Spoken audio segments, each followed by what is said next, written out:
just hit Twitch. Then we got to go through the machinations because Facebook is a pain in the butt. On this, we got Eddie George up on the line, so he'll chime in on that. And as usual, there's probably nothing to talk about. We'll probably just, I don't know, talk about playing checkers and chess or something. How'd that work, Eddie? I never went at it because I'm not good at checkers.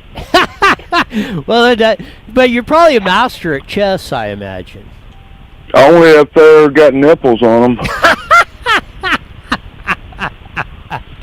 Man, did you ever work as a comedian? Yep. I was going to say you've got the knack to be a stand-up comic. Oh my God, no! I don't got the act for sit down and lay down comedy. Well, that could work. Hey, you'd be unique in the biz. Right. You got to have a stick like that to pull it off on that. I can barely hear you, Roy. You can barely hear me? Yeah. Let me see if I can tune me up a little bit on the gain. Does that make any difference? No, it's still the same. Still the same? Is that making any difference? Nope. Let me try that. Does that make any difference? Do it again? Trying it again. Sound check on the, testing on the waters on that. Seeing if Eddie can hear him, because I'm hearing you great.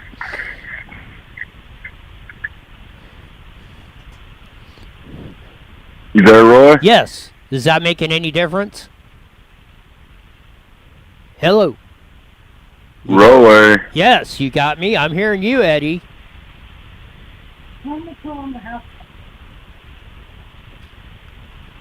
What happened?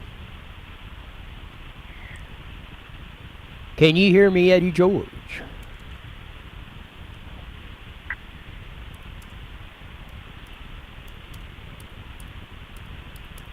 Did you put me on mute? No, you're open. Can you hear me now, Eddie? Eddie George. Eddie George, can you hear me? No, I sure can't. How did you know that? Right? That's a lot better. Okay, we're getting ready to go. All right.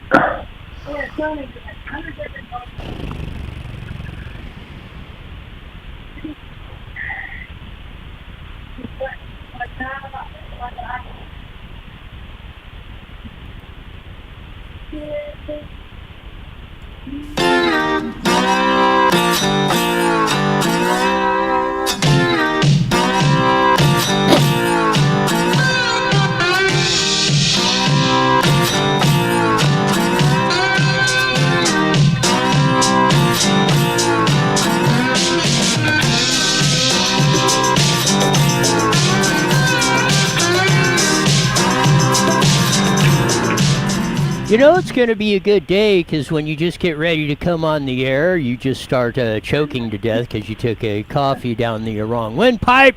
But That's the COVID. Yes, yeah, we're all going to die on this stuff. We're on IE Newswire on Twitch, Facebook, and YouTube on that, as we usually do on IE's Newswire, broadcasting live at 5. And usually, we're kind of penciling them in as a regular segment on this. We have the great Eddie George from him at iNews on that. Welcome What's to the up, show. Roy? Yes, on that. Tell them, folks, it's not the coronavirus cough, it's the COVID kush. Yeah. I told you lay off on that kush, man. Oh, man, you're killing me, Eddie George. Like I said, we started off, and you caught us on YouTube when we first started up. We'll see if Eddie George, I swear, he must have been a stand-up comic at some point. No, I was a sit-down comic. Get it right, get it right. Yes. I couldn't do the stand-up. I couldn't stand up that long. We're going to get to some of the Hemet stuff, but there's something broke today, and it has to do with my native and hometown and where I've spent my entire life, Moreno Valley, California. And you hit it number 4. Moreno Valley official arrested on child porn charges. City of Moreno Valley Public Information Officer Timothy F. McGilvery, 60, was arrested on suspicion of possession and distribution of child pornography on 3/9/21, police say. McGilvery previously worked at Moreno Valley Unified School District as PIO and other districts, as well as being a TV and radio personality.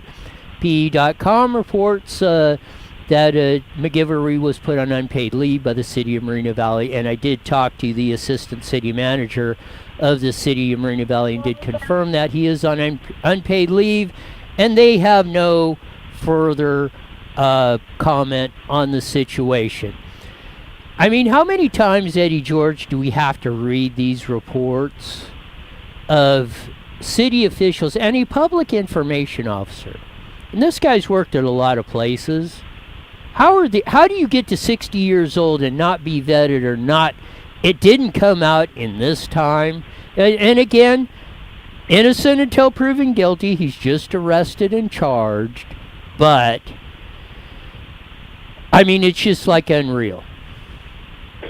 Yeah, I just got a glimpse of that this morning when I woke up. Well, shall I say this afternoon when I woke up. I didn't really get a chance to read the whole article, but I'm like, wow. I mean, what is going on with the people nowadays? Yeah, I mean, we joked about some, your Hemet video we did last week on the he, she, or whomever that was the whatchamacallit. Yes. It's not a candy bar. Of that, but I mean, that's serious, and the whole homeless issue or things like that happening is serious too, but.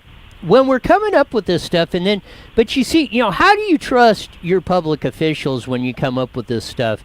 And it just seems to be happening a lot more today when you see stuff like this. I mean, shaking my head because I dealt with this guy, and much to my chagrin, about 4 or 5 years ago when I started getting into the social media stuff, I had contact when he was a PIO at Moreno Valley Unified School District. And first thing was there was a big incident, a shooting, and I said, hey, dude, this stuff's getting all over the internet, and it's breaking on here. Parents are asking questions. Well, that's the problem with the internet, yada, yada, yada. I said, stop. I said, when you get that text that you're using the social media, you're a parent, you get a text from your school that says there's an active shooter at your school on that, your world stops, and the only thing you're concerned about is what's going on in this and what's happening to your kid. I said, I'm giving you the opportunity to get the information out, and you're sitting here criticizing that and stuff that you're participating in doing. He thought for a minute, and he said, I'll call you back in 15 minutes. He came me back. I got the story before all the major news outlets and stuff. But what it did, as soon as we put out the story, there was somebody that brought a gun in, no danger, the school was on lockdown, no students were in danger, he's in custody, yada, yada, yada. The whole thing calmed down like that. Then the second incident, which I started a work in relations, but, I just had an eerie feeling about this guy. So, a parent walked into his son came home and said a kid said he had a gun, was going to bring it to school, so he goes to the I think it was Sunnymead Middle School. So he goes to the school and walks up to the desk or whatever, the person who's that, and says, hey, my son said this kid's talking about doing a gun. She says, well, call back tomorrow, and we'll come back tomorrow, we're closing in 15 minutes, we'll deal with it then. So, I get the message, hey, this is going on. The guy puts it on social media. I talk to him. He's actually a Marine of that. I talked to him. I called the PIO office. McGilvery wasn't in. They told me to call the school. So I actually talked to the chick who actually said this. So I put the guy's post up. I print it and said, this is what's going on. He calls me back like, and an hour later, you were supposed to confirm everything with me, yada, yada, yada. I said, I did. I called your office. Kind of hard when you don't answer your phone. Yes, I said, I called your office. They told me to call over here to find if they know the story. I did, and I printed it. He said, that didn't happen. There's no way, that's against our policy. I said, I'm going to take this post down for 15 minutes. I'm going to give you 15 minutes to check it out. I said, If it's wrong, I will take it. I will keep the post down, and I will write a retraction and apology. If it's right, It's on YouTube. if it's right, I'm going to write this, and this is exactly what happened and exactly what you told me. He called back in 15 minutes, said you were right. They said that they weren't supposed to. Yada yada yada. I'm sorry. And then you wind up 5 years later, you're seeing this story come on. And on top of that, why does the city of Moreno Valley wind up hiring this guy after his run at Moreno Valley Unified School District? Those are questions I think that need to be asked. Eddie George. And I think that's a question that you're not going to get answered to their PIO. I guarantee that. Well, like you say there, and this is what, and I understand personnel matters, and this is what the assistant Bill Newhan, I think is his name. I just talked to him like 10 minutes before I came on. He says, well, it's a personnel matter, and we don't have no more comment, and yada, yada, yada. And I understand that in most cases, but I've put this up, and I've said it at some of the public meetings and stuff, and I've said, there has got to be exceptions to that rule.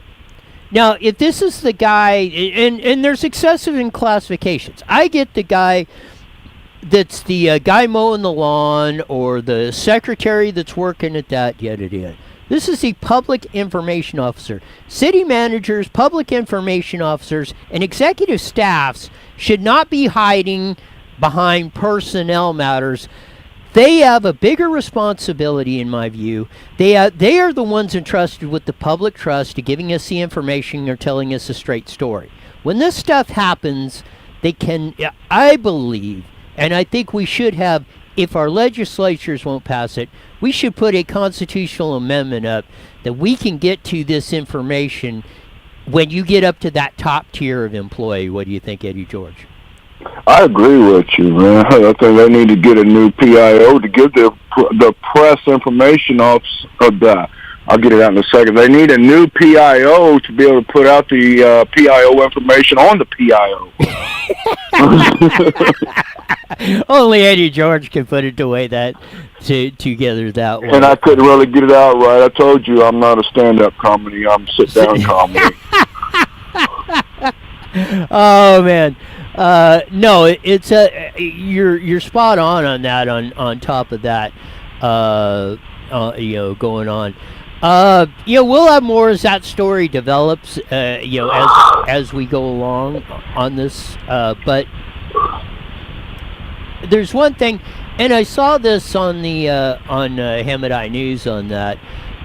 You had a looks like a dog who was in, somebody had their car stolen or something. There was a dog in it. They recovered 2 or 3 of them. They recovered 1 or 2, but another one was missing for over a year. You guys had it on film, I think, and we're going to run this clip here in a second. The dog, after a year later, was reunited with their family. We're going to run the clip. Had this dog stolen from her over a year ago. About a year ago, the owner's van was stolen with 3 dogs inside. 1 dog escaped. Then the van was found about a mile away from where the owner lives with the other dog abandoned inside, and then Lazy here was missing. So we're here at the owner's home. I popped up today to come by and notify them of Lazy being found, and they were so excited. So you're about to see the reunion after a year of this little sweetheart being gone. And Lazy's mom is inside too, so you'll see that. So stay tuned, and here we go. I'm so excited. So how did you get the story of Lazy being reunited with her family after a year? Well, actually what happened was Lazy was actually found in a homeless encampment in, I think he said, in Homeland. And Fred B., he does all the animal rescue out here in the Hemet area, and he was contacted by somebody to see if this dog had a chip. So Fred did scan the chip, come back. It was registered to a shelter out here. And what happened was when the shelter adopted out the animal, the people never updated the chip that was in the dog. But we were able to tracked the paper trail of the adoption at the shelter from that chip, where it was adopted out. We actually found the original owner of the dog, and there was somebody else that when that post came out, she kept saying that she was the owner of the dog, which she got the dog from somebody else about 2 months ago. Dog got out from her, and of course, when we found the chip and tracked it back, it goes back to the original owner. And, I'm glad you pulled that story up, Roy, because I can't stress enough to people, when you have animals, make sure you do have them chipped. And if they are chipped and you get an animal, make sure that you do get the chip information updated, because, now we got a battle between the person that got the dog 2 months ago from who knows who, when the dog was stolen from somebody in a van, and then they probably sold that dog to somebody else, and then now we got two ownership issues, and of course, who's going to lose? The person that probably bought the dog from somebody else, and of course, the chip information, was never in their information, so the dog's going to go back to the original owner that the paper trail goes back to. So that's why we stress people, chips, update those chips, folks, because that's the only way that we're going to really rescue those dogs and bring them back home. Just like that story we had where that dog was missing for, 5 or 10 years? I think it was 5 years, 4.5 years, I think it was, where the dog was actually stolen from a home invasion. And we ended up finding the dog way down here in Southern California, and the home invasion was up in Northern Cali. And after 4.5, 5 years, we reunited that family with their dog. So those chips are very important, folks. Yes, they are. I mean, it's a heck of a story on that, to bring that. But I mean, really, the people that you like you say, you imagine the heartbreak of the people. On top of getting your car stolen, then you're losing some of your dogs, and you think, well, after a year, you're pretty much saying, well, whatever happened, either got lost or stolen or hit by a car or something. You're probably figuring you're never going to see that animal again, and then you walk up one day a year later, and there they are. I mean, you just can't count the joy on people's faces when you see something like that. Oh, I know it exactly, and it was amazing just to see that reuniting. It always makes you feel good to see that happen. Yes, it is, and and when you're in this biz of this like that, you take a lot of flack for a lot of things you do, but where I see it, people don't, or where are all the naysayers and critics when when Him and I News is going through the extreme efforts like that to unite somebody with their lost dog that got stolen in a vehicle theft deal. I mean, it's just you wonder why people have to go sometimes to the extremes, or the name calling, or you're an idiot and da da da da da da. Keyboard warriors. Yes, yeah, they're the amount of people that are really tough when they're sitting behind that keyboard is like amazing. But when you check them out, or when you meet them, and the thing of it is, 99.999% of the time, those keyboard warriors will never show their face. And when they do, they never will mention it in front of your face. It reminds me of a little video that I've seen on Facebook, two dogs fighting and growling at each other like they're going to tear each other up, when there's a fence between them. But when you open that fence, it's like demeanor change, It's like, oh, you're so sweet. And, the barking stops, and then you close the gate, boom, they go back. Exactly what I see. Right, and that's part of what you're seeing it permeate in our culture a lot. I think all across the board on this stuff, and it let's see. Yeah, wonder why my Facebook thing didn't start. Now, wonder if it's starting now. maybe they're Hey, for the Facebook Roy. audience, I did finally get it to start, so it should be prompting on that. I don't know why it didn't start when I hit it before, but we should be up on Facebook now on that. Hey, But guess what? yeah, we finally did make it on that. Yeah. Good riddance, Hey, son. did you hear about what just happened today No, tell them in what did happen. Riverside County? Captain Purvis, just want to give him a shout out at the Hemet Sheriff Station. All good things must come to an end. The Hemet Sheriff Station would like to bid a fond farewell to Commander Captain Purvis, who I'll get it out in a minute, who after almost 32 years with Riverside County Sheriff's Department has decided to retire. Captain Purvis has worked multiple patrol stations, special teams, even did some time as chief in the Banning Police Department, and after 5 years as captain, Captain Purvis has assigned to commander of the Hemet and San Jacinto Station.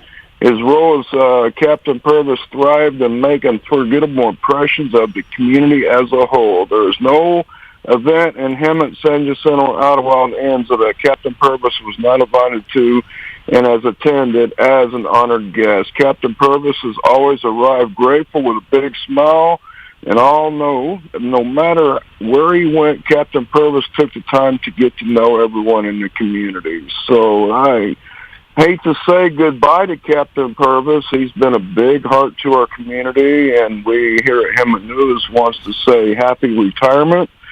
And it was good knowing him as our captain, and I tell you what, he will truly be missed. Yes, he was, man. He's been worked at a long time, and in the deal on that, we have run across that. He's been out at the Hemet Station. For about 10 years or so. Yeah, he's been out there for a while. Yes, he's been out there a while and had a pretty good public presence of doing that. And there's another guy you want to mention to going back and forth on that that went above and beyond the call of duty on a lot of things and did a lot of things behind the scenes nobody else saw. And who's that? Captain Purvis. I'm just joking with you. Yeah, Captain Purvis has really done a lot for this community. I've seen, he always, made sure he was out there in the public. If there was something going on, like they say, events and everything, Purvis is right there, and Purvis has really done a great job for this community. I tell you what, I just seen that, and I'm like, no, not Captain Purvis retiring. So, dang, he's really going to be missed. Yes, it comes up to that, and yeah, it's a long time of service in that, and he's had a pretty stellar record, I think, across that.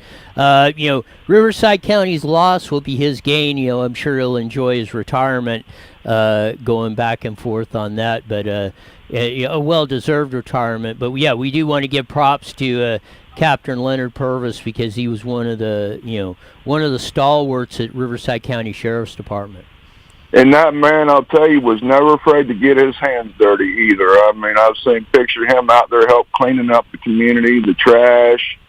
I mean, Purvis is always out there. I mean, he's going to be really a missed guy, I tell you. The department's really losing a great guy at the end of his retirement. I don't know what made him, did he wake up this morning, decide, you know what, I'm going to retire today. I wish I could do that. But, hey, it's a well-timed, he deserves it. Happy retirement to you, Captain Purvis. Hopefully we'll see you up there Lake Hemet fishing or something, out there with Mayor Max. There you go. Yes, of that. It's a aforementioned deal on that. Just want to get your take on because the goofball governor gave his state of the state address yesterday of that, and just a short deal of that. What your if you did, I mean, sitting there talking at Dodger Stadium in an empty stadium, addressing the state of the state on this stuff. I mean, this is absolutely incredible. This is what I've got: empty stadium, empty suit. What do you say, Eddie George? Well, an empty stadium, an empty suit, an empty head that's giving the speech. What can you say? Yes, I mean, Man, what was great though. I didn't hear his speech. I was, I slept all day yesterday. I had nothing else better to do but sleep. I had to catch up on my sleep. There wasn't nothing out there worthwhile listening to. I've been going like 3 days just constant. Finally, I crashed and I missed everything yesterday. You did that on that. Everything is. I want to do this. I saw it on your site. I think Diane posted it on my site too on that. This is an 89-year-old Ron Chester was stopped by the police around 2 a.m. and was asked where he was going at that time of night. Ron replied, "I am on my way to a lecture about alcohol abuse and its effects it has on the human body, as well as smoking and staying out late." The officer asked, "Really? Who's giving a lecture at this time of night?" Ron replied, wife. "That would be my wife." That would be Lori right there. As soon as I seen that, I thought of Lori. I thought that was absolutely classic on the deal of that. That just cracked me up when I read that whole rendition going on. I thought, man, you don't get much better than that. Yeah, I was just scrolling through the Facebook feed. I just seen that thing about Newsom there at the stadium and everything, empty stadium. I thought to myself, well, who's really going to be there to listen to him anyway? Who's going to waste their time listening to his empty promises? And that's a sad thing. That stadium should have 50,000 people in it enjoying a baseball game, not hearing a goofball governor talking to us like we're 3-year-olds and telling us, well, maybe we'll, after a year of having turning all of our lives upside down, maybe we'll give you a cookie now that you're yelling real loud at 1.9,550,000 signatures to get your recall on the ballot. Yeah. And talking about that too, talking about stadium, we had an issue and I wanted you to cover that. Unified School District out here in Hemet kind of pulled off something crazy yesterday. We had the baseball team for Talkees High School out here, Talkwitz High School, however you say it. They locked all the students inside the field, Roy, did not let nobody, none of the parents come in the bleachers and watch their kids play. They had to sit outside in the parking lot alongside the road inside their cars while the students played. And the fire department was actually called out because of the safety issue of locking the students inside the fence, that's a big no-no. And, what I don't understand is they're doing it because of the COVID and everything. We can all pile in at Walmart, but yet we can't sit on bleachers and watch our kids play baseball. Exactly. And I want to play this because you'll hear the helicopters overhead while Newsom's giving the speech. I'll just let this roll for a couple seconds. Competed to buy personal protective equipment at exorbitant prices.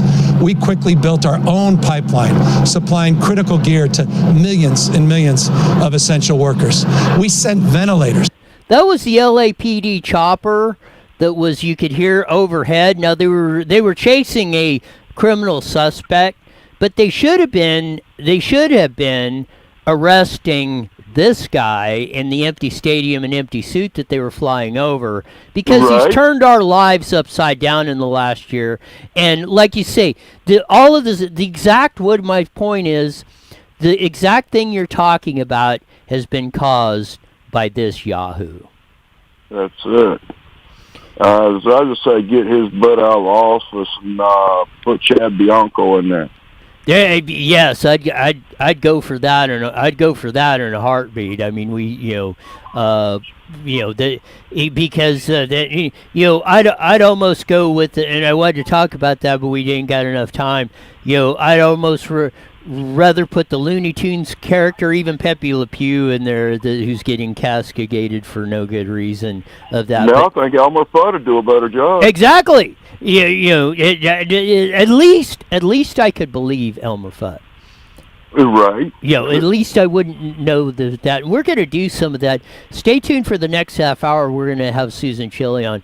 But if you've ever played poker on that, you know the term poker face and looking at that. Gavin Newsom, when he knows he's telling something, when he's not telling the truth, he has one little quirk that you can find. That, and we'll be playing the video on that in the next half hour. We got about a minute left. Wrap it up, Eddie George. Well, I'll just leave it at this, folks. If you want to find out Governor Newsom is lying, just watch. His mouth will be moving. Until then, folks, this is Eddie George, that crazy guy with the lazy eye with him at iNews.com, ActionINews.com, and the crazy guy with a lazy eye.com. So, Roy, hey, it's good being on your show again. I'll definitely see you next week. And until then, I'm getting out of my chair, getting me a fresh cup of coffee, and I am off your air.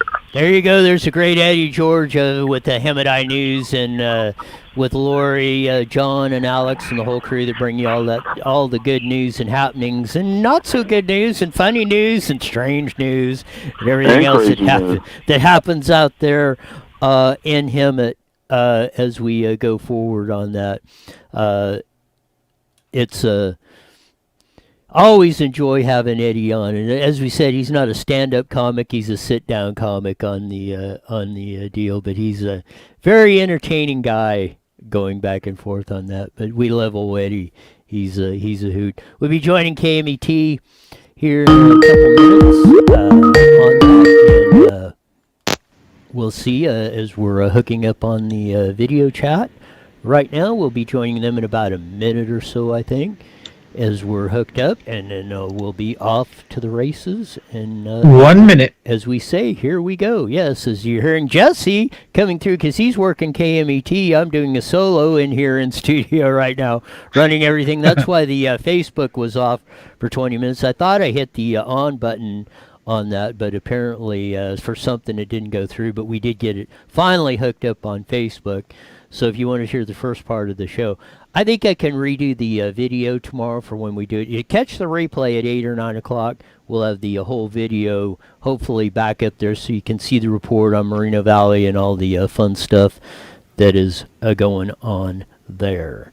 So we should... 20 seconds. We should be hitting KMET here in a few seconds, and we'll be rolling for the second half of the show. Let you hear. OEM Supply King. We got it! IE Newswire Daily is on the air. The proceeding was a paid program. Views and claims expressed are those of the program producer and are not endorsed by this station. Opinions expressed are not necessarily those of radio station KMET, its management, employees.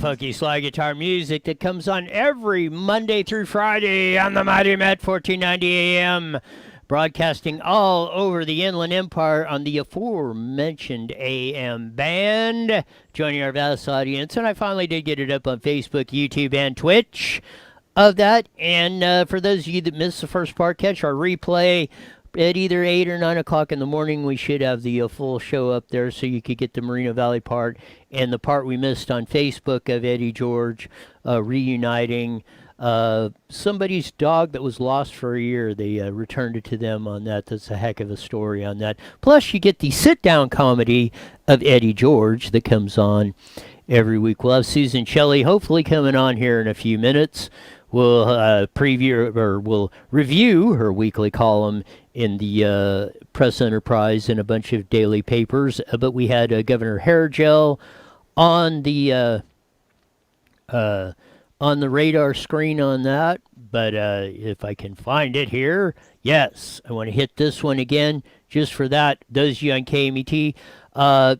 Tim McGivery, 60, Moreno Valley official, arrested on child porn charges. This morning was released. It happened yesterday by Fontana police. They served a search warrant on his home, booked Tim McGivery, 60, the public information officer of Moreno Valley, on that. Spokesman for the city of Moreno Valley said he is on unpaid leave as of right now, and they will have no further comment on the issue as it is a personnel matter. So that's where we're standing on that. We'll give you an update on that as views warrant as we're going forward. But here we go. Too many of these stories come back and forth on the wire that we do each and every day, and you have to do this. And I went through some of that.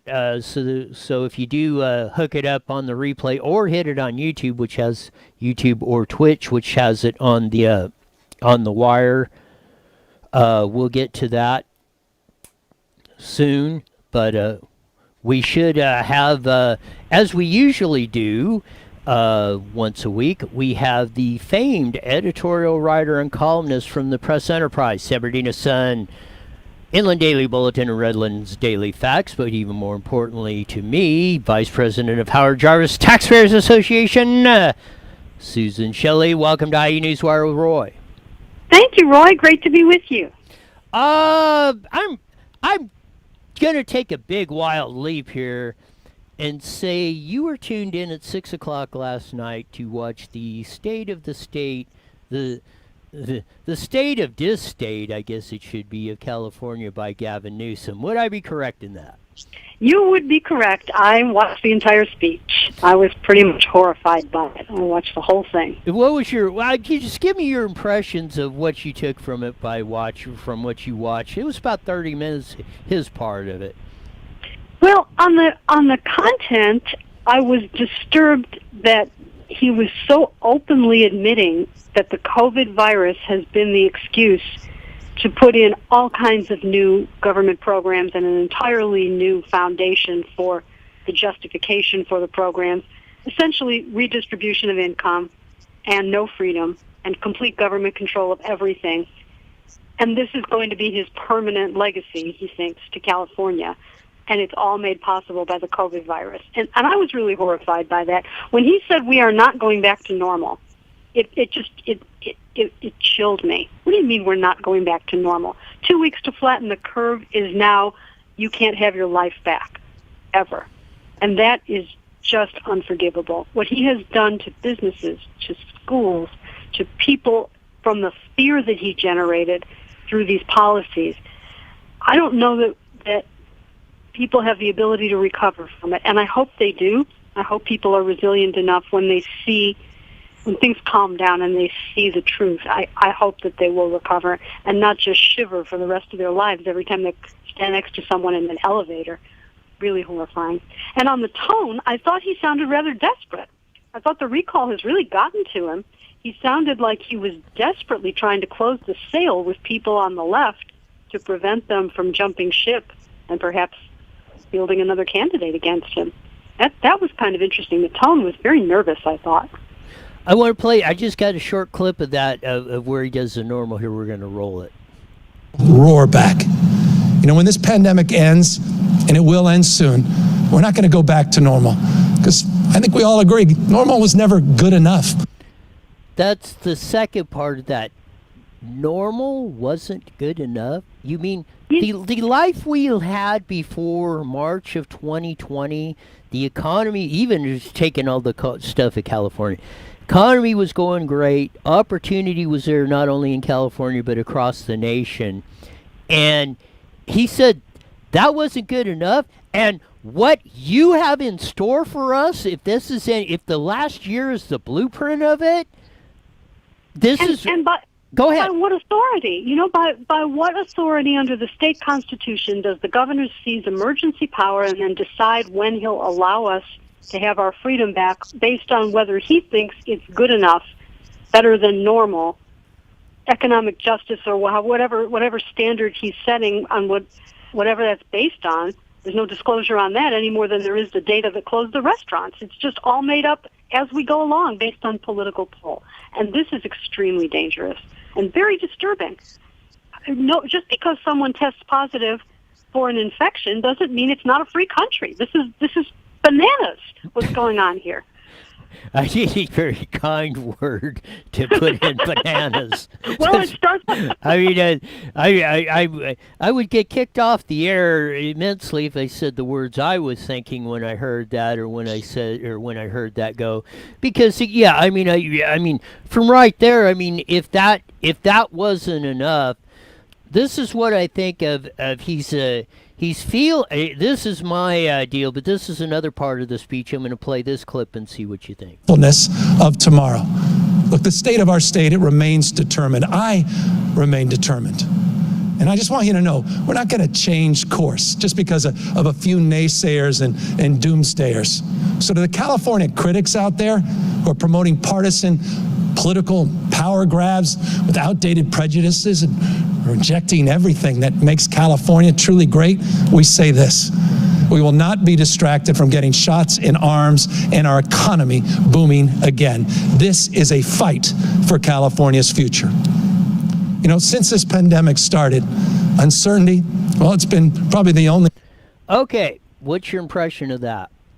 You know, it's just delusional. It is just delusional.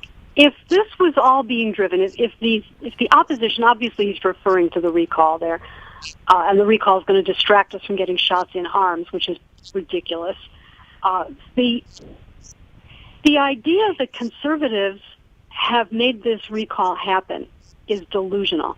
Everybody's upset. You can't walk 3 feet without finding a Californian who's just furious, whether it's the schools or it's the business closures or it's the restaurant shutdown or it's the lack of data or the moving goalposts or the horrific vaccination rollout, which has changing rules. And he's coming after hospitals and medical providers if they vaccinate people out of the right order. And that's enough. In the middle of everything they've been through, he's going to put them through some sort of administrative hearing for changing rules. This is horrible. Everything he's doing has been making it worse. Other states that have not done these severe restrictions are doing better than we are by every metric. Health, infection rates, that we can be certain of. And the economy. They're all doing better than we are. Why are we doing this to ourselves? Because California must lead. California must go boldly. We're not going to change course. Why aren't we going to change course? Why are we going to destroy ourselves for his ego? This is so disturbing. And because that was like 2 minutes after he made the first part, about the normal comment. Then he makes the comment to reinforce that we are not going to change course across that. Oh, yes, we are going to change course. Thank you. Oh, yes, we are. Oh, yes, we are. We're not going to have 39 million or 40 million people living under the thumb of a one-person government. Bad enough a one-party government. Now we're under a one-person government. This will not stand. This will not stand. And thankfully in California we have the tools of direct, which it is doing right now. We have the initiative, the referendum, and the recall. And we've had them since 1911. And we've never needed them more than... Another clip on this is about the schools, but you can tell there's something in there, and those watching on the video want you to watch closely on the video because you can tell something. Gavin Newsom does not have he does have a poker face. You can read him like a book. Here we go. There's nothing more foundational to an equitable society than getting our kids safely back into the classrooms. Remote learning, it's exacerbated the gaps we've all been working so hard to close. We understand we're part of your plight, you the peasants out there, but at every time, and you can do it when he said, California is a great land of opportunity for businesses and stuff, and he had that same, you can tell every time he does that, or he's telling an untruth, and AP destroyed him on the fact-checking deal. And at every time that he knows he is lying through his teeth, he starts that little laugh, and I'm sure it's a subconscious deal because he does it every... Well, how does he think that we're not going to notice? How does he think that we're not paying attention to this? Do you recall back months and months ago, toward the start of the pandemic, he had closed all the salons, And he looked his usual fabulous, well-trimmed self. And one of the reporters said, "Are you getting your haircut at a salon?" And he said, "I haven't had a haircut in," I don't know, he gave us a number of months he hadn't had a haircut. And it was transparently false. It was absolutely a lie. Unless he was taking some sort of a magical pill that stops your hair from growing, he had obviously had his haircut. And yet he looked right at us, and he lied. And it was the same thing with this school thing. You know, his kids are in school. And everyone's kids should be in school if the parents want them to be in school. I mean, maybe there are some kids who will do better with distance learning for whatever reason, and they should have the right to do that in these circumstances. But not everybody is going to thrive in distance learning. Most people are not. And we have to open the school. It's perfectly safe and has been since the summer to open the school. This is just politics. They want more money, more time off, more whatever, and they are refusing to go back into the classroom until they get it. And the governor is saying, "Oh, we're reopening." And then you look closely, and what is he reopening? K through 2. K through 2. Starting with 3rd grade, they're not reopening. And they're not reopening middle school, and they're not reopening high school. Why? This is so no, this is not some sort of Republican plot. Everybody's upset. Yeah, it is. It's absolutely incredulous of what's going on this stuff, and we do it every day. Sunday column, it's why would you trust California to run a single-payer system, Susan Shelley? Well, in Riverside County, the growers, the farmers who hire all the farm workers out there in the Coachella and eastern Coachella Valley have had an amazing effort to set up vaccination clinics. They set up the sites, they registered all their employees, they called the county and got the right number of doses, they gave them all the information, they ran the whole thing. And they got no credit for this. The politicians show up and take pictures and make speeches and give all the credit to community-based organizations that had almost nothing to do with it at all. And why is that? Well, it seems that the governor was setting up the opportunity to send about $53 million taxpayer money to these community-based organizations, and the justification was, well, they did such a great job setting up the vaccination clinics in the eastern Coachella Valley, but they didn't have anything to do with it. It was the growers. So what is this? And the point that I drew from this is that this is COVID-19 as a cover for political patronage. Because if he funds these groups to the tune of millions and millions of dollars, and they go out and they do political organizing for him and precinct walking and political work, he's going to have troops in the field for the recall election. And if he funds them, they'll be grateful. And they'll be able to do a lot of mail and phone calls and phone banking and stuff that costs money because they will have the resources. But that doesn't get vaccinations to the farm workers, does it? That doesn't help anything. It's really all politics. And shortly thereafter, he directed 40% of the vaccine doses to 400 zip codes that he said were economically deprived and needed to have the vaccines. And there again, that probably overlays with strong Democratic voting districts that he needs politically. And I think it's all more political than medical. And we should all be very concerned at the prospect of a state takeover of health insurance in California. They're talking about a single-payer state program. I think it's the California Nurses Association has already sponsored a bill, AB 1400, to take over health insurance in California. There would be no private health insurance in California. All existing private health care policies would be illegal. And you would have CalCare with state insurance. Well, if they run CalCare the way they've run the vaccination rollout, heaven help all of us. That just cannot be allowed to happen. If you put politicians in charge of medicine, then medicine becomes completely political, and people will die. And we don't want politicians deciding who those people are going to be based on how they vote. That's not a free country. That's really concerning. You're not implying that Gavin Newsom is using politics and the COVID and thing to save his butt from almost a certain recall, are you? I'm certainly not implying that. I'm saying it straight out.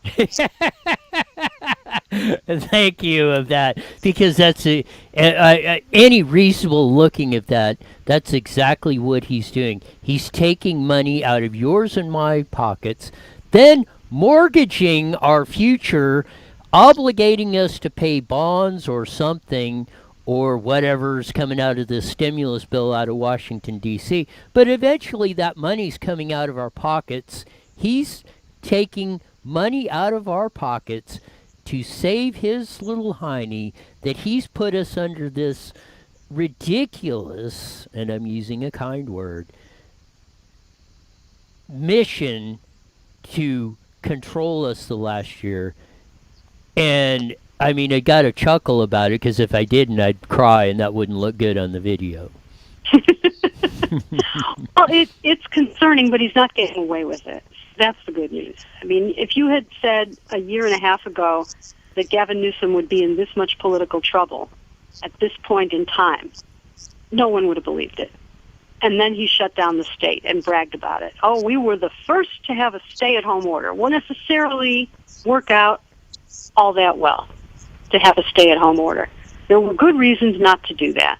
And he didn't even discuss the catastrophe at the Employment Development Department and how there are a backlog of 1 million claims, I think it is, and people can't get their benefits. And meanwhile, somewhere above $11 billion has gone out in fraudulent claims, perhaps as much as $30 billion in fraudulent claims, while real people can't get their call answered to get their benefits. And it's on him. He did this. This is totally unacceptable.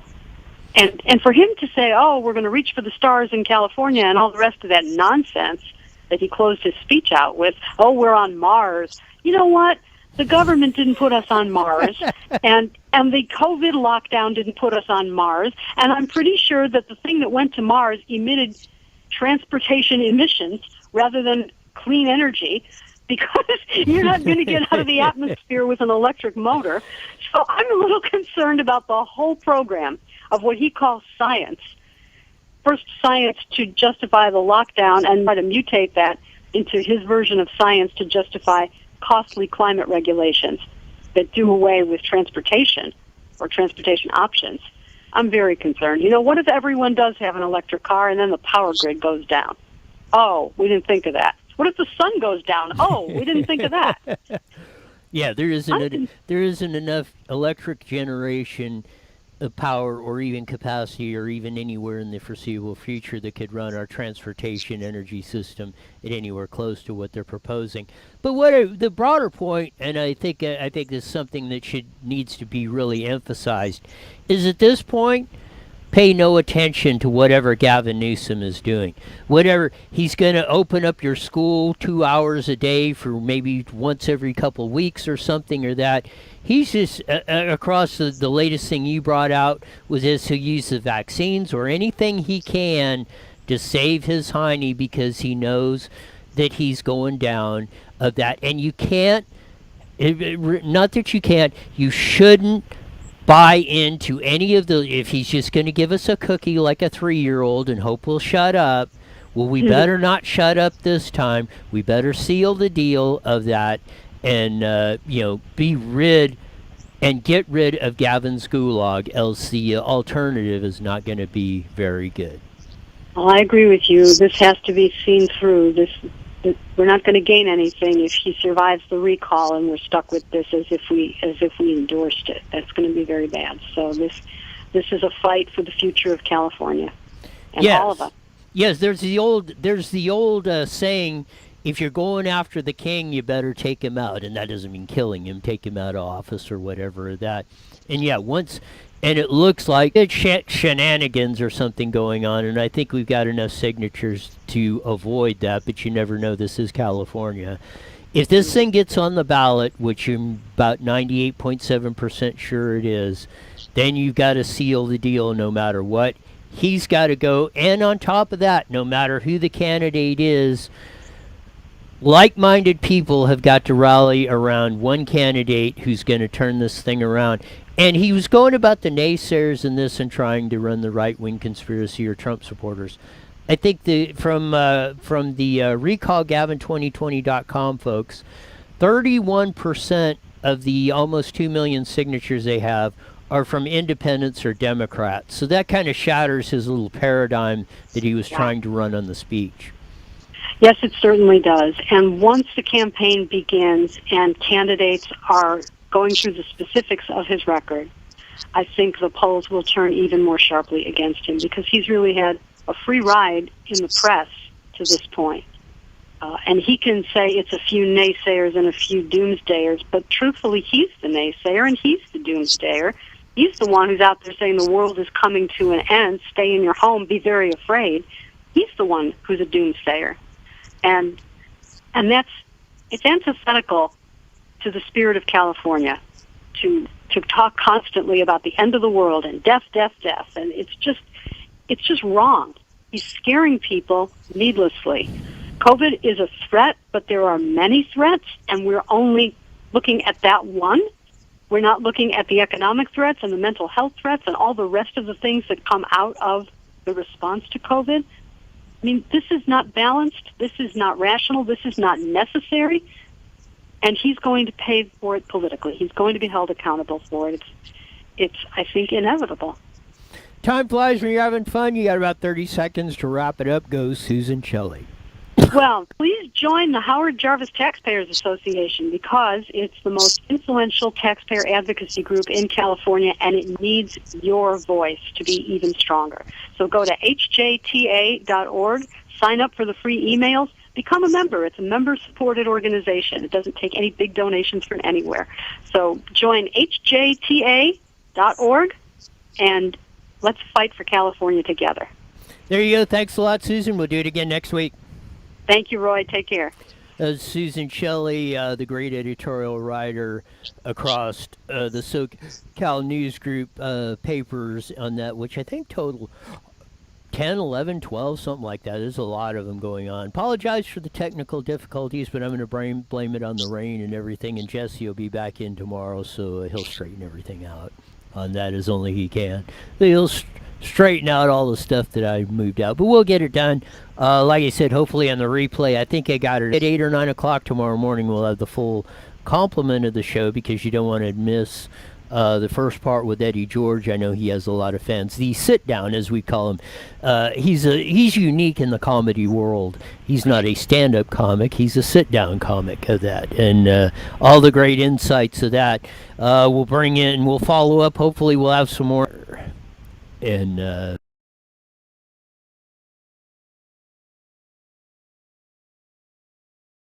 where the story goes on top of that. So we're going to roll out of here. We'll be back in tomorrow as we do on Thankful Thursday or whatever we decide to title it tomorrow. But it'll be a fun show, but it's mandatory that you be back here in 23 hours for the best entertainment in radio and video. Until then, see ya!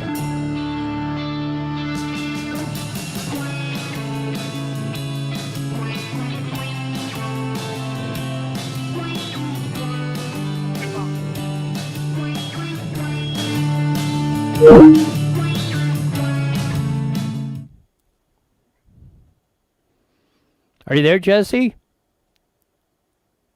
Hello.